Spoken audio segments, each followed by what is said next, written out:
Selamat pagi anak-anakku yang diberkati Tuhan. Sebelum hari ini kita menjalani seluruh aktivitas kita, yuk kita bersama-sama meneduhkan hati untuk mendengarkan firman Tuhan. Tapi sebelumnya kita berdoa ya. Kita akan berdoa bersama. Kami mengucap syukur pagi hari ini Tuhan Yesus. Kalau kami masih bisa membuka mata, kami menikmati udara pagi yang segar, sinar matahari yang masuk ke dalam rumah kami, ke dalam kehidupan kami, di pori-pori tubuh kami. Sungguh semua karena anugerah Tuhan. Kami bersyukur untuk kesempatan hidup yang masih Engkau berikan buat kami. Itu artinya Engkau mau supaya hidup kami ini boleh menjadi buah dimanapun kami berada.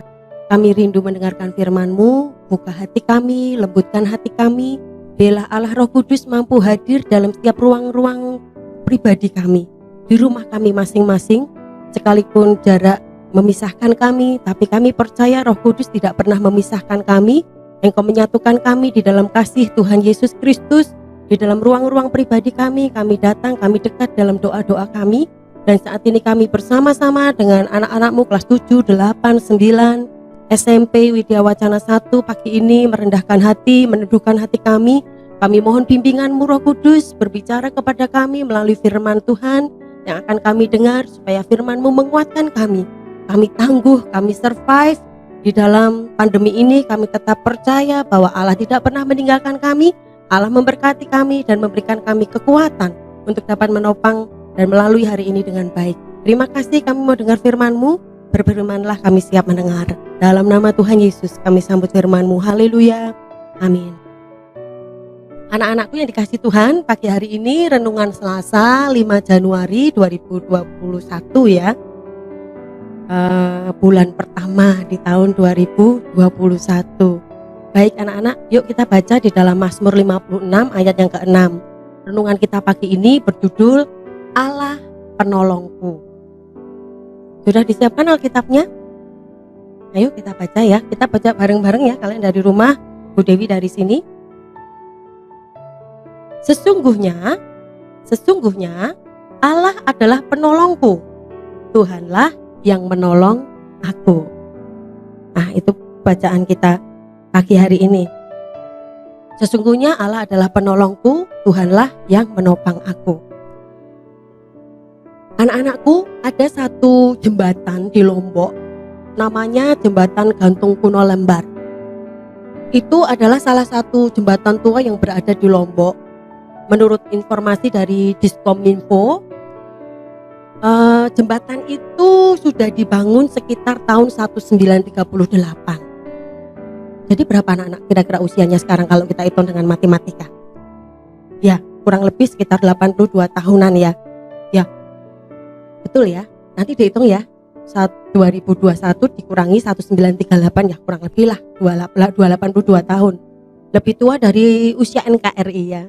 Lebih tua dari usia negara kita. Kenapa? Kok bisa? Nah, karena memang jembatan itu dibangun pada zaman penjajahan Belanda, anak-anakku. Hingga sekarang jembatan itu, tahu nggak anak-anak, masih dipakai oleh masyarakat di sana, dipakai oleh masyarakat yang ada di Lombok Barat. Dan tahu nggak anak-anak bahwa jembatan itu, Jembatan Gantung Kuno Lembar itu masih sangat kuat, kokoh, berdiri, dan bahkan berfungsi. Berfungsi itu artinya dia bukan hanya kokoh kuat, tapi dia masih bisa digunakan. Tahu nggak anak-anak mengapa hal itu terjadi? Salah satu alasannya adalah karena jembatan itu mempunyai struktur bangunan yang sangat kuat. Dia mampu menopang jembatan meskipun usianya sudah 82 tahun, tapi masih sangat berfungsi dengan baik. Tentu saja kita ingat bahwa struktur penopang jembatan itu pastilah struktur bangunan yang sangat kokoh dan kuat yang dibangun pada zamannya, anak-anakku. Nah, anak-anakku yang dikasih Tuhan, dalam hidup ini kita membutuhkan satu topangan yang kuat, ya, seperti struktur bangunan jembatan kuno tadi. Kita butuh satu topangan yang kuat agar kita ini menjadi anak-anak Tuhan yang tangguh, yang kuat, yang kokoh, yang pantang menyerah, dan mempunyai iman yang kuat. Lalu, bagaimana supaya kita punya topangan yang kuat itu? Topangan yang kuat itu hanya ada di dalam Tuhan Yesus sendiri. Karena itu kita akan mampu ada hingga saat ini, hingga sekarang ini, tentu semua karena Allah yang menopang kita. Tuhan Yesus Kristus yang menopang kita. Inilah juga yang dialami dan diakui oleh pemazmur yang tadi kita baca. Pemazmur mengakui bahwa kalau bukan karena pertolongan Allah yang menopang hidup kita atau hidupnya, pemazmur ditulis oleh Daud, ia sungguh tidak mampu bertahan dalam pergumulan-pergumulan hidupnya. Pemazmur menyadari bahwa bukan karena kuat, bukan karena gagah dan mudah perkasa dia bisa menjalani hidupnya. Semua itu karena pertolongan Allah saja. Daud menyadari itu, pemazmur menyadari itu. Nah, anak-anakku yang dikasihi Tuhan, jika hidupmu sedang menghadapi masalah, ingatlah bahwa Allah akan selalu menopangmu. Bagaimana caranya? Sekarang coba yuk kita duduk, semua duduk ya, dari rumah kalian kita duduk dengan rileks ya, semua duduk dengan rileks. Lalu tarik nafas dengan perlahan anak-anakku. Coba kamu duduk, bila perlu kamu pejamkan mata terus kamu tarik nafas. Kita tarik nafas, lalu kita hembuskan perlahan. Gitu ya, kita tarik lagi, kita hembuskan perlahan dengan rileks. Nah, itu adalah salah satu dari sekian banyak contoh pertolongan Allah dalam hidup kita. Yaitu apa? Allah masih memberikan kepada kita satu nafas kehidupan. Nafas yang tentunya di akhir-akhir ini di masa pandemi sangat mahal. Kita tahu orang-orang yang terkonfirmasi COVID, anak-anak jika dia memiliki penyakit bawaan terutama yang berhubungan dengan paru, terpaksa harus dipasang ventilator. Untuk sebuah tarikan nafas itu mahal dan sangat sakit berat anak-anak. Betapa nafas itu sangat berarti. Itu hal kecil yang kadang-kadang kita lupa bersyukur. Maka siapa lagi anak-anak? Siapa lagi yang bisa menolong kita kecuali Allah yang memberi nafas kehidupan buat kita? Karena itu tetaplah tinggal di dalam Tuhan. Yakinlah bahwa hari ini Allah menopang dan menolongmu. Oleh karena itu, kamu dapat tetap menjalani hidup ini dengan tetap semangat, antusias, kuat, dan tangguh. Fight and survive anak-anak ya. Jangan mudah putus asa dan patah semangat. Karena apa? Karena kita tahu siapa Allah yang kita sembah. Dia Allah yang berkuasa mengatur hidup dan masa depan kita. Dia akan tolong hidup kita tepat pada waktunya. Setia dan jangan pernah berhenti berdoa. Tetap berharap kepada Tuhan. Dan jadilah anak-anak yang mempersatukan, membawa damai dalam keluarga kalian. Tentu di tengah pandemi kalian lebih banyak bersama dengan orang tua.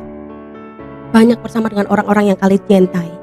Tentu kalau kita sering bertemu, ada satu tingkat sensitif dalam hidup kita, dalam hati kita ini kadang-kadang lebih tinggi. Kalau jarang ketemu kan kadang kita nggak teruji ya anak-anak ya. Tapi justru ketika kita berkumpul itu teruji loh kesabaran kita. Sensitif kita diuji. Apakah kita bisa menerima kelebihan kekurangan orang-orang yang kita cintai di dalam keluarga kita? Karena itu anak-anak, bicara kuat dan tangguh, Allah menolong kita. Harus tetap ada damai dalam keluarga-keluarga kalian. Jadilah anak-anak Tuhan yang membawa damai, sehingga Allah penolong kita tidak pernah berhenti mengasihi kita. Itu akan menolong kita tepat waktunya. Tetap kuat ya anak-anak, tetap semangat, tetap tangguh di tengah pandemi. Jangan menyerah, jangan putus asa. Tuhan memberkati. Amin. Mari kita berdoa. Kita doakan ya keluarga-keluarga kita, kita doakan bangsa kita. Kami bersyukur pagi hari ini Tuhan Yesus. Kembali Engkau ingatkan kami siapakah Engkau sesungguhnya bagi hidup kami. Engkau bukan hanya Savior bagi kami, Engkau bukan hanya Juru Selamat bagi kami, tapi Engkau juga Immanuel, Allah yang selalu menyertai. Engkau Allah sumber segala-galanya dalam hidup kami. Engkau juga penolong kami, dan pertolongan-Mu itu tepat pada waktunya. Karena itu pagi ini kami bawa setiap orang-orang yang kami cintai, terutama keluarga-keluarga kami, papa, mama, bapak, ibu, orang tua kami Tuhan. Engkau menjaga keluarga-keluarga kami Tuhan dimanapun berada. Keluarga besar SMP Widya Wacana 1, jagai dengan kasih anugerah-Mu. Lindungi kami Tuhan, bahkan Engkau mencukupkan kebutuhan hidup kami. Di tengah pandemi kami tidak akan menyerah. Di tengah pandemi kami mau tetap kuat, bahkan kami mau tetap kreatif sebagai anak-anak Tuhan. Kami tetap dapat melakukan melampaui apa yang menjadi keterbatasan kami. Ketika kami berjalan bersama Tuhan, segala perkara dapat kami tanggung di dalam Engkau yang memberi kekuatan itu kepada kami. Kami bersyukur Tuhan Yesus untuk pagi ini. Kami berdoa buat Widya Wacana Tuhan. Engkau memberkati Yayasan Widya Wacana juga untuk tetap survive di tengah pandemi kuat, tetap ada, tetap eksis Tuhan untuk melayani generasi-generasi bangsa bagi Indonesia. Biarlah Yayasan Widya Wacana tetap Engkau topang, tetap Engkau jaga, tetap Engkau lindungi. Demikian juga kami berdoa buat Indonesia. Engkau memberkati Indonesia di tengah-tengah persoalan yang harus dihadapi. Bukan hanya persoalan ekonomi, politik, sosial, semuanya Tuhan, juga masalah pendidikan, kesehatan, Engkau campur tangan. Biar di tengah pandemi ini Indonesia juga tetap kuat dalam pertolongan dan penyertaan Tuhan. Pemimpin-pemimpin bangsa kami, buat Engkau jaga lindungi. Berikan hikmat dalam setiap mengambil keputusan, supaya sungguh-sungguh pemimpin bangsa kami, dalam hal ini Presiden bersama seluruh staf Tuhan, kabinet Tuhan, boleh mengambil dan memberikan solusi yang terbaik bagi bangsa kami. Jauhkan bangsa kami dari perpecahan, tapi biarlah NKRI tetap kuat. Roh pemersatu, roh unity itu ada dalam bangsa kami. Di dalam nama Yesus itu terjadi. Terima kasih. Di awal-awal bulan tahun 2021, bulan Januari ini Tuhan, bela anak-anak Tuhan di mana saja melihat bagaimana Engkau menopang, menjaga, memelihara dengan sempurna hidup kami. Terima kasih. Berkati pagi ini Tuhan setiap rumah-rumah anak-anak-Mu di mana saja berada. Engkau lawat rumah-rumah anak-anak-Mu Tuhan dimanapun Tuhan. Engkau memberkati mereka dengan pemeliharaan Allah yang sempurna. Engkau berkati dengan rezeki melimpah. Bahkan berikan kekuatan kesehatan kepada orang tua mereka. Dan menjadi orang tua yang bijaksana bagi anak-anak mereka. Sehingga anak-anak mereka tak kekurangan sesuatu pun yang baik. Karena Engkau sendiri yang menjaga setiap kami. Terima kasih. Ampuni segala dosa kelemahan kami. Ini doa kami, ini syukur kami. Dan terima kasih untuk firman-Mu. Mampukan kami untuk tetap melakukan firman-Mu di dalam kehidupan kami. Terima kasih Bapa. Dalam nama Tuhan Yesus kami berdoa, kami mengucap syukur. Haleluya. Amin. Selamat pagi, tetap semangat. Tuhan memberkati.